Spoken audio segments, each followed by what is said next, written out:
Paper में जो bonus marks की बात आ रही थी, तो जो प्रोबेबिलिटी का क्वेश्चन था वो देखें, बोनस मार्क्स कब मिलते हैं? जब चारों में से ऑप्शन नहीं हो तब सबको बोनस मार्क्स मिलते हैं। लेकिन आपको यह भी ध्यान देना है, अगर एसएससी ने चारों में से कोई ऑप्शन नहीं है उसका रियल, जैसे कोई क्वेश्चन था और उसका रियल आंसर ये है और एसएससी ने अभी पिक कर रखा है ये, ठीक है, एसएससी ने पिक किया ये और आपका है ये, और एग्जैक्ट आंसर फाइनल आंसर की में ये आता है, अभी आपको मार्क्स नहीं मिले लेकिन फाइनल में मिल जाते हैं, तो केवल उन बच्चों को मार्क्स मिलेंगे जिसने ऑप्शन 4 को क्या है, पिक किया है। जिन्होंने बाकी को पिक किया है उनके मार्क्स क्या हो जाएंगे, कट जाएंगे। तो ये बोनस मार्क्स नहीं है। बोनस मार्क्स वो होगा जब आपके चारों ऑप्शन ही मैच ना हो, तो फिर सबको मार्क्स मिलेगा। लेकिन एक पॉइंट ये भी है, अगर एसएससी ने यहां पर किसी को एग्जैक्टली मतलब यहां पर उसको टिक कर रखा है, किसी एक ऑप्शन को टिक कर रखा है और किसी बच्चे ने भी वो पिक कर रखा है, तो बच्चे को मार्क्स मिल रहे हैं अभी, लेकिन जब फाइनल आंसर की आएगी तो इसको मार्क्स नहीं मिलेंगे, एक्स्ट्रा नहीं मिलेंगे, क्योंकि इसको पहले से ही मिले हुए हैं। और ये बोनस मार्क्स बाकी बच्चों को मिलेंगे, लेकिन जिसने ये पिक कर रखा है उसको नहीं मिलेंगे। तो ये फर्क है बोनस मार्क्स में और रॉन्ग ऑप्शन में।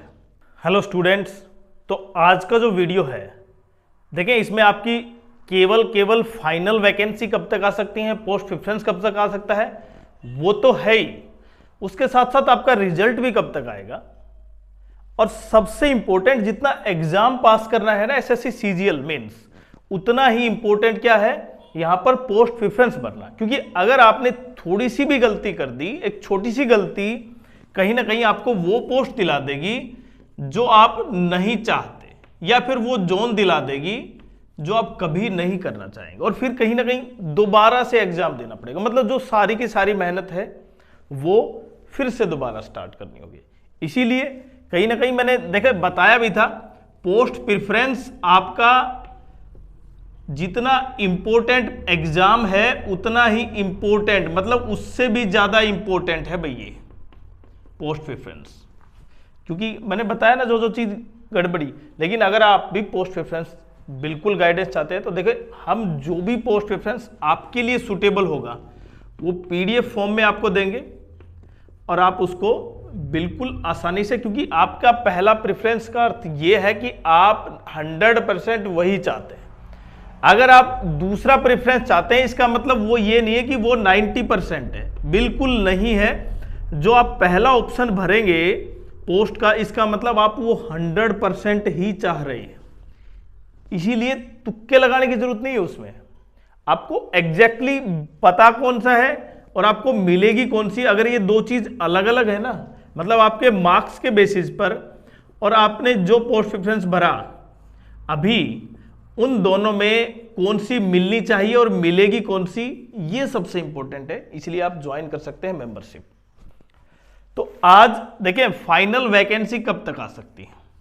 अगर मैं 2024 की बात करूं, 2024 जिन बच्चों का सिलेक्शन नहीं हुआ वो नहीं चाहेंगे बार बार उस चीज को दोहराया जाए, क्योंकि वहां पर नॉर्मलाइजेशन ने बहुत बड़ा पंगा किया था। जो पेपर 19 और 20 को था तो नॉर्मलाइजेशन एक बड़ा इशू था, और दूसरा था भाई उसमें रॉन्ग क्वेश्चन। लेकिन अब की बार पेपर 18 और 19 को हुआ है, लेकिन पेपर एक ही शिफ्ट में है, जबकि टाइपिंग अलग है, ठीक है, वो कोई दिक्कत नहीं है, उसमें फिर नॉर्मलाइजेशन नहीं लग रहा। तो जब 19 और 20 जनवरी को आपका क्या हुआ, पेपर हुआ, तो आपकी जो फाइनल वैकेंसी है वो 21 फरवरी को आई भाई। कितनी? 21 फरवरी को। अब यहां पर जब आपका पेपर है 18 और 19 को, तो आप अप्रोक्स मान सकते हैं कि लगभग वही 20-21 फेब को क्या आ जाएगा भाई, आपका आंसर की आ जानी चाहिए, नहीं फाइनल वैकेंसी आ जानी चाहिए। बिल्कुल सही है। अब इसमें बहुत सी वैकेंसी, प्रत्येक बच्चा चाह रहा होगा कहीं डिक्रीज ना हो, इंक्रीज ही बहुत इंपॉर्टेंट है, बिल्कुल सही। पिछली बार भी क्या हुई थी, इंक्रीज हुई थी, अब की बार भी इंक्रीज होंगी। और जो पोस्ट डिपार्टमेंट ऑफ पोस्ट में पोस्टल असिस्टेंट, सॉर्टिंग असिस्टेंट की वैकेंसी है वो आएंगी, ऐसा नहीं है कि नहीं आएंगी। क्लियर? जो 2400 ग्रेड पे की वैकेंसी है। डिविजनल अकाउंटेंट की वैकेंसी आएगी, अभी वेट करें। आज 16 फरवरी है भाई, तो लगभग 5 दिन में आपकी आंसर की आ जाएगी, जितना एक्सपेक्टेड है।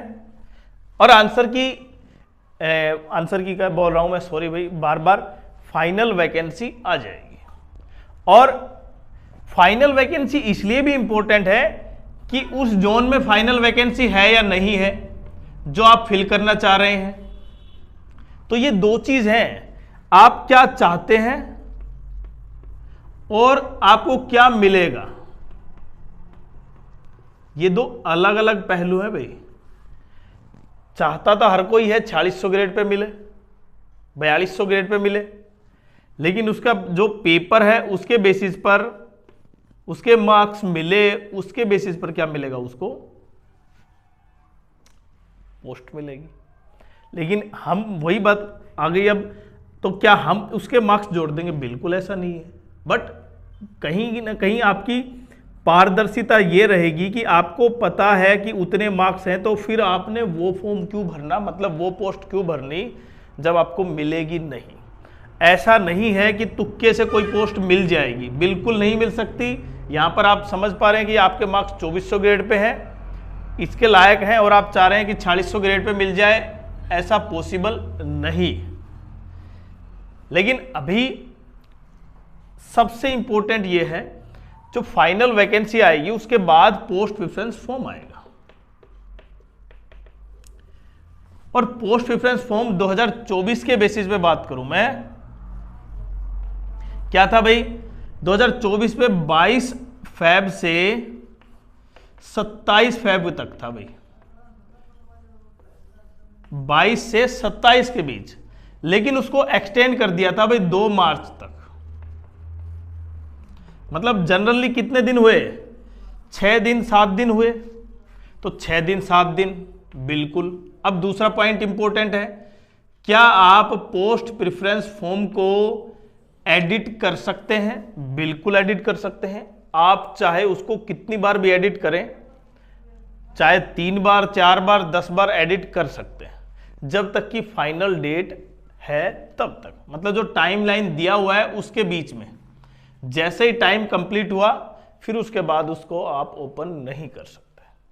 और सबसे इंपॉर्टेंट, जब आपने पोस्ट प्रेफरेंस फॉर्म भर दिया तो लास्ट जो फॉर्म फिल किया आपने, उसमें उसका प्रिंट आउट निकालना बहुत जरूरी है, जिससे प्रूफ के तौर पर आपको पता चले।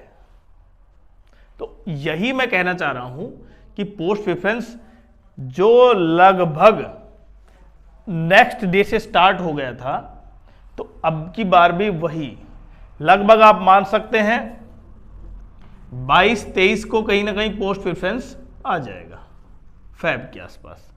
अब मैं रिजल्ट की बात करूं, जब मैंने रिजल्ट बताया, देखें जो फाइनल रिजल्ट आया ना, उसके बाद ही क्या आई, फाइनल आंसर की। फाइनल आंसर की उसके बाद आई, और जिसका सिलेक्शन नहीं हुआ वो चाहे फिर फाइनल आंसर की कुछ भी देखे उसमें, क्योंकि वो सिलेक्शन नहीं दिया। तो यहां पर एक चीज गलत है कि फाइनल आंसर की कहीं ना कहीं पोस्ट प्रेफरेंस से पहले आनी बहुत जरूरी है, और तभी ट्रांसपेरेंसी होगी इसमें। लेकिन एसएससी इसके बारे में डिटेल नहीं देती है, और ये मामला भी कहीं ना कहीं विवादों के घेरे में था। ये जो कहीं ना कहीं जो डेमोन्स्ट्रेशन हुआ था, प्रदर्शन दिल्ली में आपने देखा था, वो इसमें ये भी पॉइंट एक था। और अब की बार रिजल्ट इतना जल्दी शायद नहीं आएगा। रिजल्ट देखें, रिजल्ट आपका जब फाइनल जो पोस्ट प्रेफरेंस था उसके बाद फाइनल वैकेंसी, वैकेंसी के बाद पोस्ट प्रेफरेंस, और उसके बाद रिजल्ट। तो रिजल्ट 12 मार्च को आया था भाई, लगभग 10 दिन बाद, मतलब 10 दिन बाद आएगा था उसका रिजल्ट। तो अब की बार 10 दिन बाद रिजल्ट आ जाएगा? बिल्कुल नहीं, अब की बार थोड़ा सा समय लगेगा, क्योंकि यहां पर जो फिक्स फ्लोट का सिस्टम यूज किया है ना, वो शायद आपको चेक करने के लिए कि ये आपके लिए पॉसिबल नहीं है पोस्ट, तो आप इसको फिल ना करें, तो उसमें शायद समय ले सकता है। लेकिन वो किस तरह करते हैं वो एसएससी पर निर्भर करता है, और एसएससी क्या उसके लिए एक बार नोटिस जारी करती है कि मतलब आपको ये चीज़ नहीं मिली, ये पोस्ट आपके लिए एलिजिबल नहीं है, तो आप दोबारा से पोस्ट प्रेफरेंस भरे।